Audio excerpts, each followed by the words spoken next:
Hello guys, welcome to Thangam channel. இன்றைக்கி நம்ம என்ன பார்க்க போகிறோம்னா நண்டு கிரேவி. இது எப்படி செய்யறதுன்னு நம்ம பார்க்கலாம் வாங்க.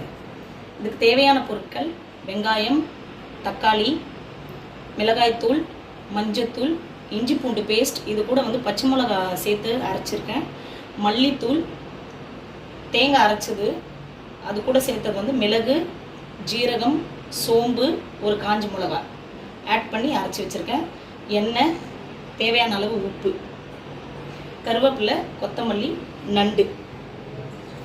ஆன் பண்ணிக்கலாம். நான் முடிஞ்ச அளவுக்கு நான்வெஜ்ஜாக இருந்தாலும் சரி, வெஜ்ஜாக இருந்தாலும் சரி, சட்டியில் தான் சமைப்பேன்.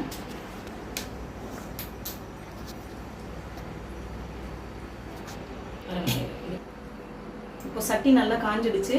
இப்போ நம்ம எண்ணெய் தேவையான அளவு எண்ணெய் ஊற்றிக்கலாம்.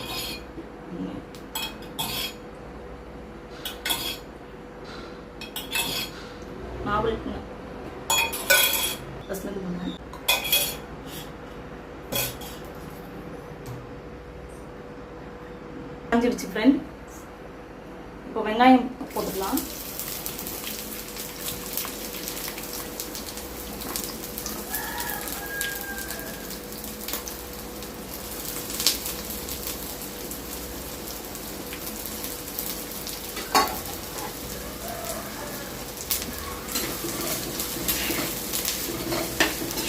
வெங்காயம் நல்லா ப்ரௌனாக வதங்கணும்.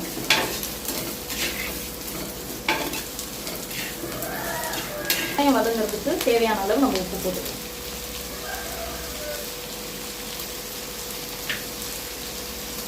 உப்பு போட்டு நல்லா கலரிக்கலாம்.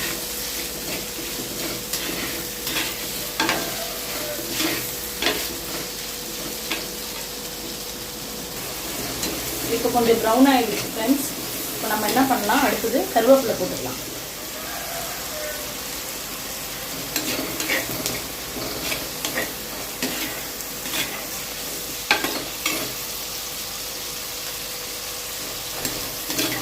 வெங்காயம் நல்லா வதங்கிடுச்சு.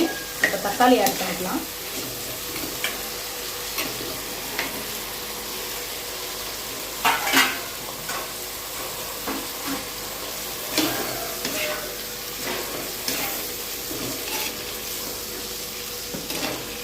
தக்காளி நல்லா வதங்கட்டும்.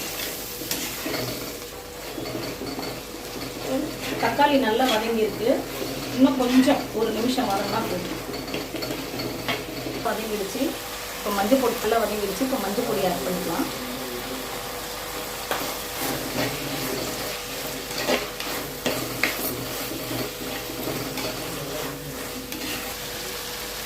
இப்போ இஞ்சி பூண்டு பேஸ்ட் தேவையான அளவு,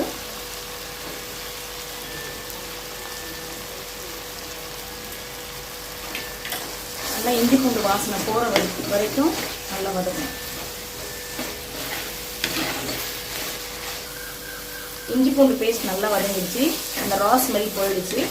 இப்போ நம்ம என்ன ஆட் பண்ண போகிறோம்னா மல்லித்தூள், தேவையான அளவு மல்லித்தூள்.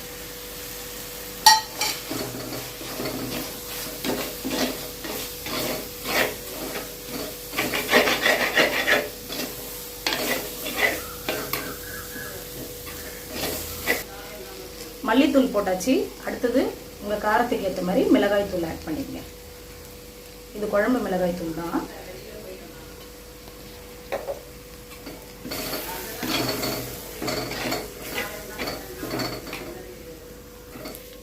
அடுப்பு கொஞ்சம் ஸ்லோ பண்ணிக்கலாம்.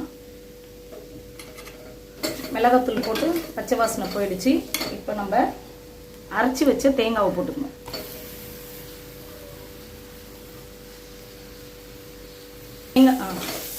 தேங்காவோட நல்லா வதக்கணும். இந்த தேங்காயில் மிளகு, ஜீரகம், சோம்பு, காஞ்ச மிளகா எல்லாம் போட்டு அரைச்சதுனால டேஸ்ட் கொஞ்சம் கூட இருக்கும். ஏன் நான் ஃபஸ்ட்டே தேங்காவை போடுறேன்னா அப்போ தான் அந்த மசாலா நண்டில் இறங்கும்.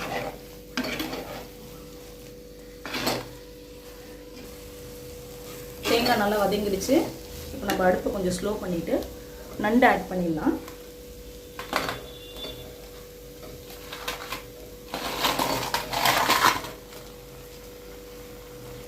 கொஞ்சம் வதக்கணும்.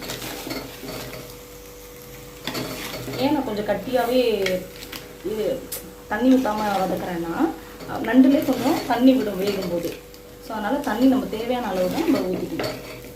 நண்டு வேகிறதுக்கு 10 நிமிஷம் போதும், ரொம்ப நேரம்லாம் வேக வைக்கக்கூடாது.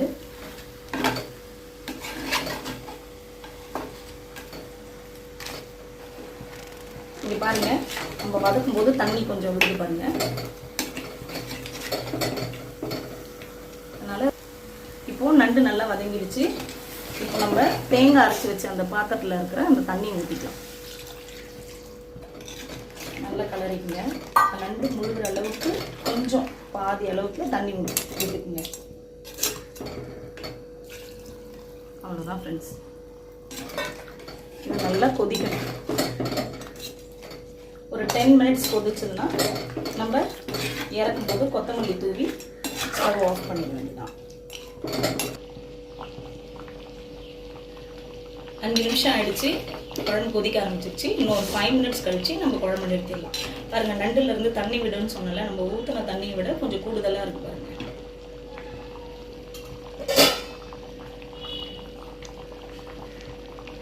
வாங்க ஃப்ரெண்ட்ஸ், நண்டு பாருங்க நல்லா வெந்துடுச்சு. இப்போ நம்ம ஸ்டவ் ஆஃப் பண்ணிட்டு கொத்தமல்லி தூவிடலாம்.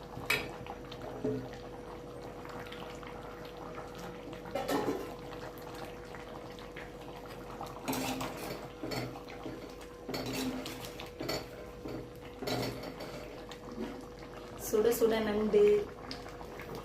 காய்ஸ், இந்த வீடியோ உங்களுக்கு பிடிச்சிருந்தா லைக் பண்ணுங்க, ஷேர் பண்ணுங்க, கமெண்ட் பண்ணுங்க, மறக்காம சப்ஸ்கிரைப் பண்ணிடுங்க, பக்கத்துல பெல் பட்டனை கிளிக் பண்ணிடுங்க. Bye guys.